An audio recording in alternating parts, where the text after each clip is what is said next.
dulu.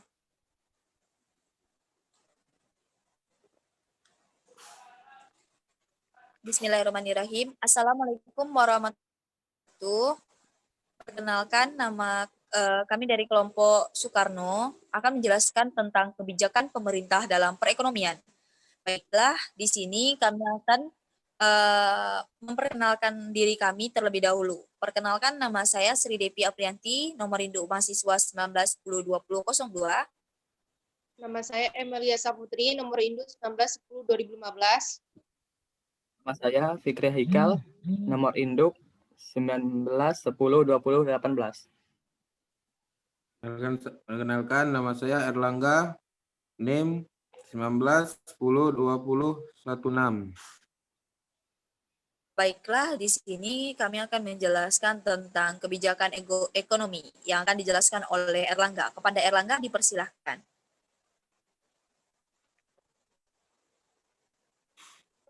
Kebijakan ekonomi adalah peranan pemerintah dalam mengalur roda perekonomian Indonesia.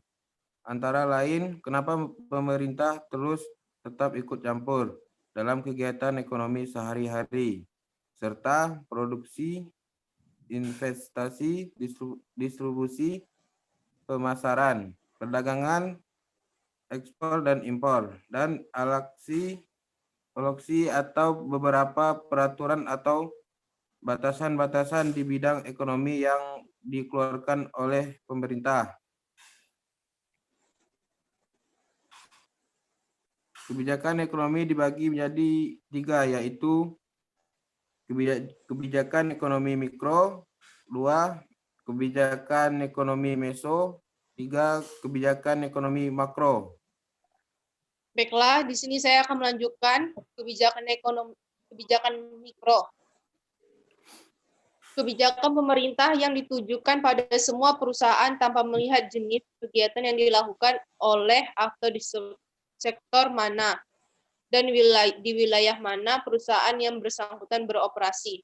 Contohnya, yang pertama, peraturan pemerintah yang mempengaruhi pola hubungan kerja atau manajer dengan para pekerja. Kondisi kerja dalam perusahaan. Yang kedua, kebijakan migran antara perusahaan besar dan perusahaan kecil. Kebijakan meso. Kebijakan ekonomi sektoral atau kebijakan ekonomi regional. Kebijakan sektoral adalah kebijakan ekonomi yang khusus ditunjukkan pada sektor tertentu. Setiap departemen mengeluarkan kebijakan sendiri untuk sektornya, seperti keuangan, distribusi, produksi, tata niaga, tenaga kerjaan, dan sebagainya. Kebijakan meso dalam arti regional adalah kebijakan ekonomi yang ditujukan pada wilayah tertentu. Misalnya kebijakan pembangunan ekonomi di kawasan timur Indonesia yang mencakup kebijakan industri regional, kebijakan investasi regional, dan sebagainya. Kebijakan ini dikeluarkan oleh pemerintah pusat maupun pemerintah daerah. Baiklah, di sini saya akan melanjutkan tentang kebijakan ekonomi makro.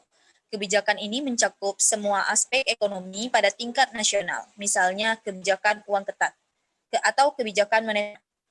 Kebijakan makro ini bisa mempengaruhi kebijakan meso, sektor atau regional. Kebijakan mikro menjadi lebih atau kurang efektif.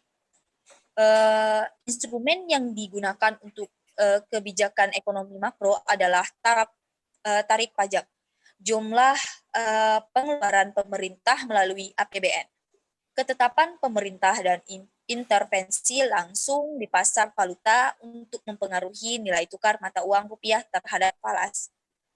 Ada beberapa contoh kebijakan ekonomi makro, yaitu ada kebijakan moneter, ada kebijakan fiskal, di mana kebijakan moneter adalah kebijakan yang dilakukan untuk menjaga stabilitas harga dalam negeri dan nilai tukar uang dalam negeri terhadap mata uang asing.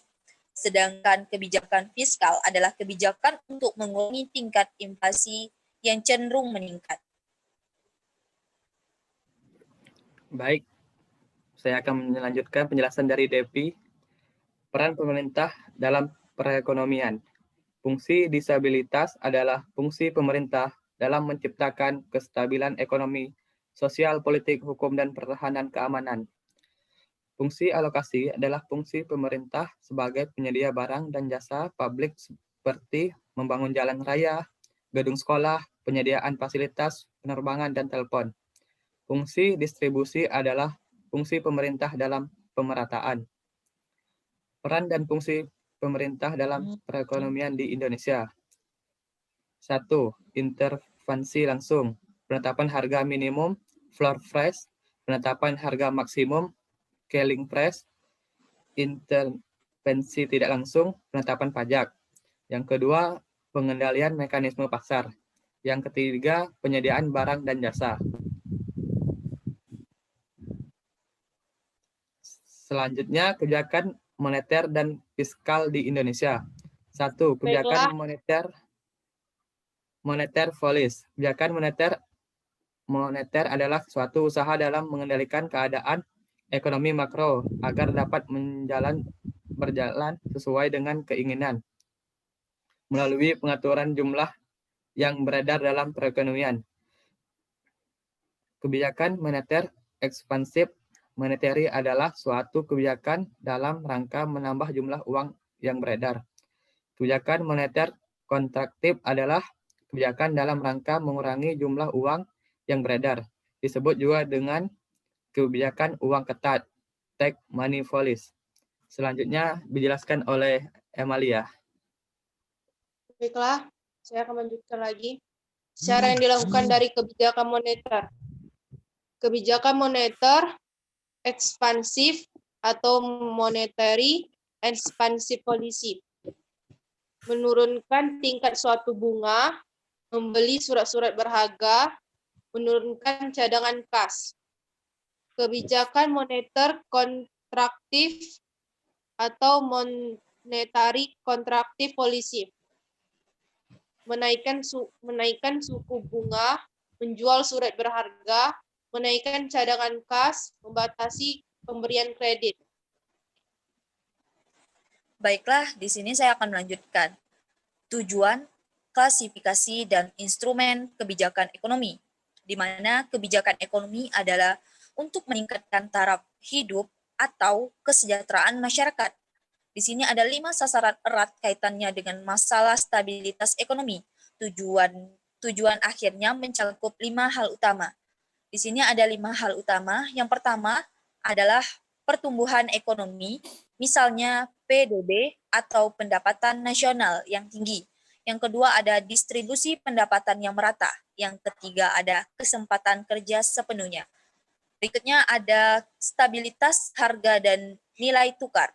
Yang kelima ada keseimbangan neraca pembayaran.